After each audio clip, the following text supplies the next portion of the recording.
Oh my gosh, look at that. See that eyebrow? It's all kinds of awesome. So I had to put those on there because I look like he who shall not be named. I don't have eyebrows on. So anyway, and I'm getting like white hair now. So like half my eyebrows are just white. Um, and I am lazy. So I don't do a lot of makeup. And I've got really finicky skin. So like my chin breaks out a lot and whatever. So I'm getting older and it's just a weird phase of life. My hair's super dry, uh, but I have acne. What the hell? I don't get it, but that's not why I came to you today. Yay. So why I did come to you today. So I posted on Facebook this idea of um counterproductive persistence, right? So and this wasn't wasn't a cry for help or anything. It wasn't like, oh my gosh, I'm so burnt out and I hate my life. And I have those moments, I certainly do. But it was a real true question about what is counterproductive persistence, and how do we measure it. So I think we first have to define what counterproductive persistence is. I think we live in a time where we're told that we can do anything, be anything. We tell our kids they can do anything, be anything. But the truth of the matter is, we're all given a certain cognitive ability. We're all given certain physical abilities, right? There's no way in hell I could be any kind of, athlete at this point. Or, when I was young, I was a little more athletic. I played tennis, but that was, you know, I was still a bigger girl and I didn't train for that. I didn't want to do that, So that was a choice I made as well. But we're not all designed to be everything and anything. Um, so when we're told that, we can reach for the sky and we can do anything, great. But is it what we're designed to do? Is it what we were created to do? Because I do believe we were all created with some sort of purpose, to contribute to, the greater good, if you will. So, and to become fully human, to quote Maslow. Um, so, it's just in us, it's innate. But when we get to a point where we're like, okay, we're going to hustle, hustle, hustle. And hold on a second, I'm going to actually, while I'm doing this, I've got to take off the eyebrows. I can't even stand it. Um, there we go. Okay. Oh, mercy. Okay, there we go. So yeah, they kind of blended in. Anyway, um, so we're all created with this purpose to do something to contribute to the greater society. So I think that's really important. um, but when we get it in our head that we're going to be a millionaire and this is the way we're going to get there, whether it be through writing books, or I'm just going to use myself as an example, we're going to paint beautiful pictures, or we're going to buy and sell real estate, whatever that goal is, um, if we set out with a plan, right, and we say, okay, I've got some goals that are, of course, we use our SMART goals: what's specific, measurable, achievable, realistic, and time bound, right? So I think achievable and realistic are kind of in the same vein, but it would have been really goofy if they had said, hey, they're SMAT goals. So so we'll go with SMART goals. So they've got to be specific. They've got to, have a time limit to them. They've got to be something that you can measure. Can you track your goals based on your action steps, right? Because that's the next step. We always start with the end in mind and then work our way forward. So when it comes to our persistence, we're always told, to hustle, hustle, hustle, or work, work, work, work, work. And there's a process to things, and usually the process works, but everybody is different. Not every process is going to work for everybody, right? So oftentimes we talk in the office about, who's good at phone calls and who's good at networking, who can't stand being around people physically, and who is really good at picking up the phone and talking to strangers, right? So, and I believe that oftentimes that is a gift, but it's also a practice. Picking up the phone and talking to strangers is something I've had to get used to. So when I call school districts and I'm like, hey, I teach professional development, that's something I've had to almost develop a script, but also be myself, because I don't want to sound like a salesperson. I am not a salesperson. And I sound ridiculous trying to be one. So that's not me.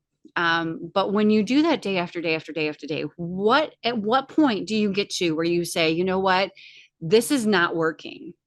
And then where do I shift to? Right? Because we can spend 2, 3, 4, 5 years doing the process that worked for somebody else and not get anywhere, not get the results that they got. For whatever reason it might be, maybe that process just doesn't work for you, but we continue down this road of persistence. And consistency is huge. It's right. We've got to have consistency in order to get anywhere.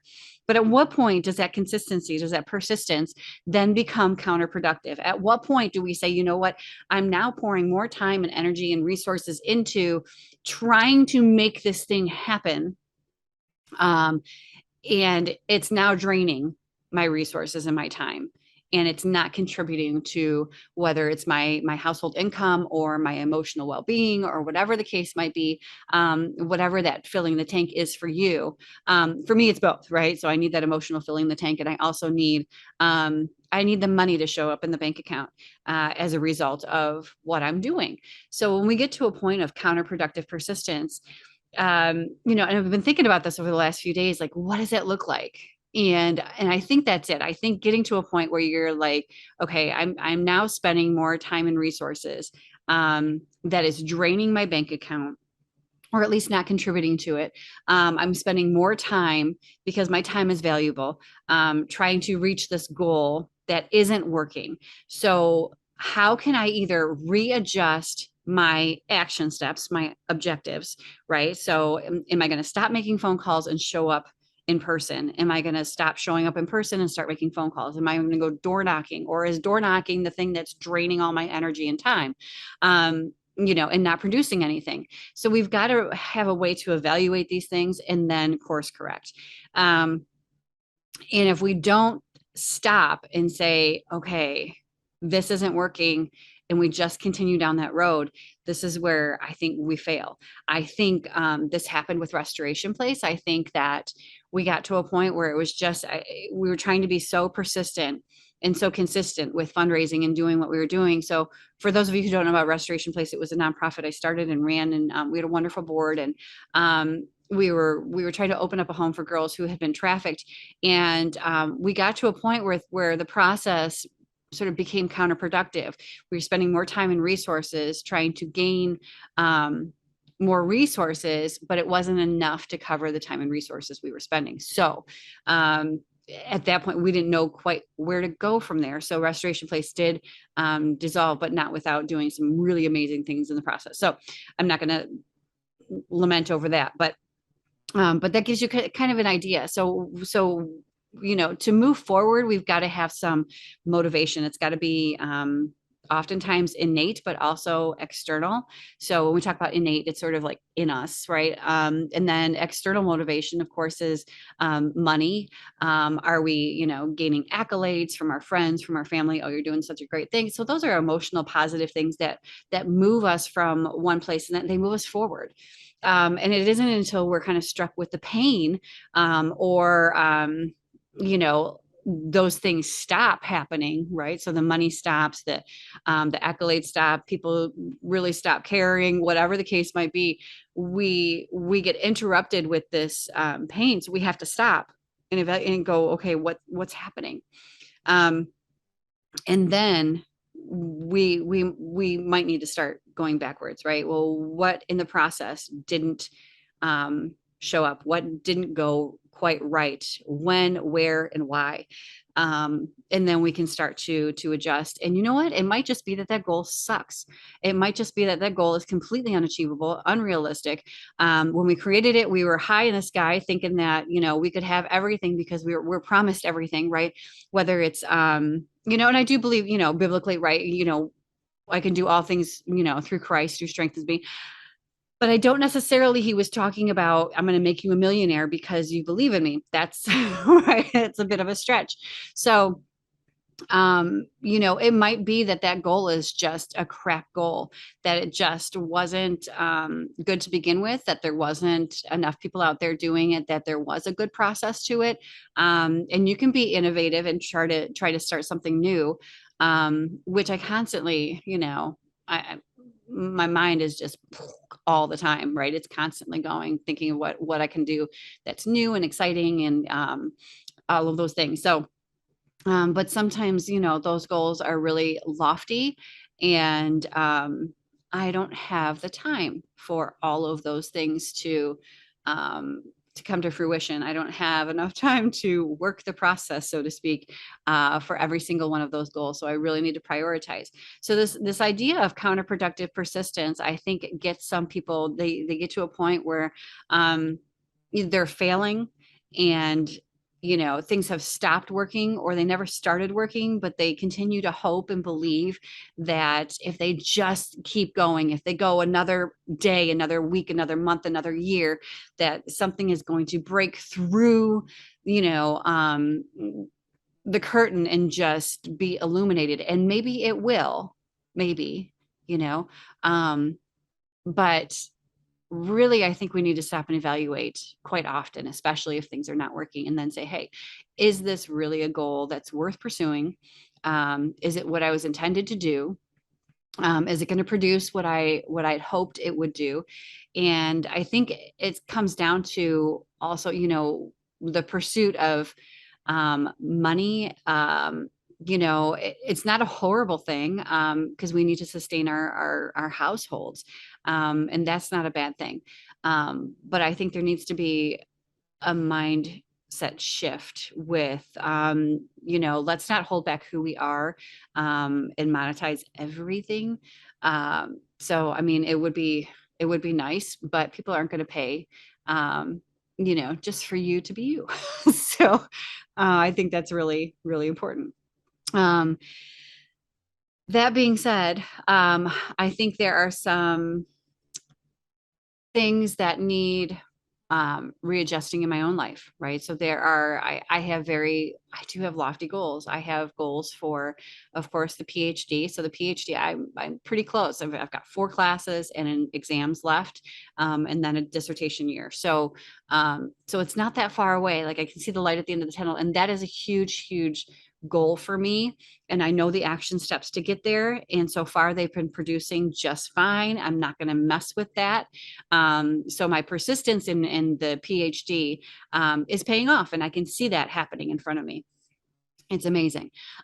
So when it comes to the human trafficking education seminars, I've gotten to a point where I'm like, well, the in-person classes don't seem to be producing like they should. And by the way, we are having one October 8th and November 1st. So if you're interested in those will probably be the last in-person classes that I set up on my own. I will still continue to travel and teach and show up in schools and law enforcement and healthcare institutions, foster care agencies, you name it. If I'm invited to speak, I will show up and I will teach. But when it comes to setting up my own events, that has proven to be one of those things that is counterproductive, right? Persistence. So we put in a lot of time and energy and money, resources into these classes, and there's very little interest, which is a big bummer, because I think it's a really important topic and people need to know this stuff, but they don't know that they need to know until it hits them in the face, right? Until it's happening with their own kids or in their school system. And really, we could prevent this stuff from happening if they just showed up to a training and understood the dynamics. So that being said, I will post the links to those classes in this YouTube, and hopefully you come, because that would be really helpful for you and your community. So that's one of those goals. Another goal is to, of course, buy and sell real estate. So I'm a real estate agent. I've had a process that I've been working, which is basically a lot of in-person networking, because I know that's where my gifts are, is in person, not on the phones necessarily. When it comes to real estate, I have a hard time calling people who have a for sale by owner and be like, hey, I'd like to list your house. Because I know the rest of the office is calling as well, but I don't want to sound salesy, and it's just not my personality. It's not where I'm at. And I know the process of buying and selling with, being an agent. The process does work, but I have a hard time understanding and, comparing myself to a new agent who, and I am very proficient. I'm good at what I do, but I'm new, right? So I've been in it about a year. I've just closed on the 15th, transaction, which is good for your first year. But I can't compare myself then and be down on myself because I'm comparing myself to somebody who's been in the business for 25 years. They have developed an entire world of real estate around them. So in the meantime, I have to do what I have to do to make my household work, and continue the process, but not to a degree where I am being counterproductive, where I'm spending more time and energy and resources hoping, that this big breakthrough is going to happen, because that process takes a lot of time and a lot of investment and energy. So I'm going to stop beating myself up about not having enough transactions or clients or whatever the case might be with real estate. I'm going to do what I can and let the rest go. Because that's all I can do, right? I'm not gonna, like, oh my gosh, you're a piece of crap because you didn't make 60 calls today. Not gonna happen. Not anymore. So, and then of course, my goals with the school system. So, I've taught down in Alabama. I've been down there several times in the last couple of years, Alabama, Texas, and Florida, with law enforcement, school systems, nonprofit agencies. And in Florida, I teach hotels and motels, and any public lodging establishment, basically, if it's an apartment building or whatever the case might be. They're required to have human trafficking identification response training. So we're required to, or we're not required. So human trafficking education seminars is an approved course for Florida. So we're on their list of people they call. So that's been fairly successful, but not successful enough, again, to sustain my annual income. So I have been calling school districts here in Michigan. And the thing is, I started a little bit late, and I know that. So a lot of schools already have the professional development days carved out for the year. So the goal is, of course, to contact them now, and then in a couple months, and another couple months, and then of course get to them in the spring when they're scheduling out their following year for professional development. Because when it comes to teaching human trafficking identification and response training, their administration and healthcare, all their social workers and things are required to be trained, but teachers are not required to have this training in Michigan yet, which is just baffles me. So, we go in and we actually teach on child abuse intervention and prevention, how to recognize it, how to respond to it. We go over ACEs and, of course, human trafficking and how that's all connected with foster care and early childhood abuse. And then, of course, what do you do about it? Or how can you implement safety into the classroom so that a child is safe enough to disclose? That's hugely important. So we really got to get better at that. But anyway, the whole point was, the goal is to get myself in front of those schools, right? To do the training, the professional development in those schools. So my persistence with that is, hey, I've got this plan, I've got this carved out time and energy that I'm going to, I've already called over 100 schools and left messages. So, I'm going to contact all those schools again, and I've got a process to it. So if this doesn't produce within the next school year, right? So I'm not counting on this one, but I'm counting on the next one. If this doesn't produce, I'm going to stop and reevaluate. Hey, am I being persistent, and is it counterproductive? Does it, do they even care to have this training, and why or why not? And then how do I readjust my goal? Is that a goal I even need to have?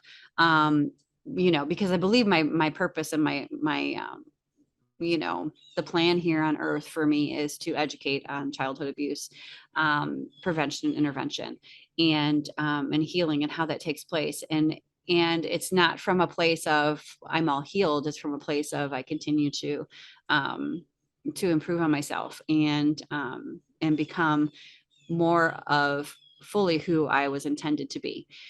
So when you encounter abuse, when you encounter trafficking or early childhood abuse, it interrupts basically who you were intended to be. It really does. And a lot of times from a very early age. But it doesn't mean that you're ruined. It just means that your goals adjust, right? Your plan is adjusted. What is innate, what is sort of brooding underneath is maybe a new direction, a direction that wasn't necessarily intended at conception, but because you were encountered by evil, the trajectory of your life has changed. But it can be with purpose. So that being said, those are the major goals in my life, right? And of course, and then writing. So the goal is to write the next two books and get those out. That has been a slow process because I have really crappy objectives. So I'm like, I write in my spare time, but there doesn't ever seem to be spare time. So that needs to be looked at and readjusted. Not because, the problem is I'm not persistent enough with that, because it doesn't automatically produce income right away for me. So I've got to focus on the whole household at the moment. That is the main goal. So anyway, I just wanted to bring that to you. So this idea of counterproductive persistence, I think it's something that we all should be looking at in our lives. Hey, where are the big goals? Or even the little goals? Are they measurable? Are they trackable? Do I know where I'm at? Do I know where I should be? And am I comparing myself to people who've been in the field for 1,000 years, and I'm brand new? So we need to sort of look at all the nuances of your business, your household, your profession, all of those things, and stop being counterproductive with our time and our energy and our resources. So that being said, I'm going to let it go now. And if you have any questions, comments, please leave them. And, I'll post this on Facebook, but also if you watch it on YouTube, and please subscribe, because that really does help me out a lot. It helps me know who's there and who's not. And we can have these really cool discussions. And yeah, so I hope you're having a great day, and see y'all soon.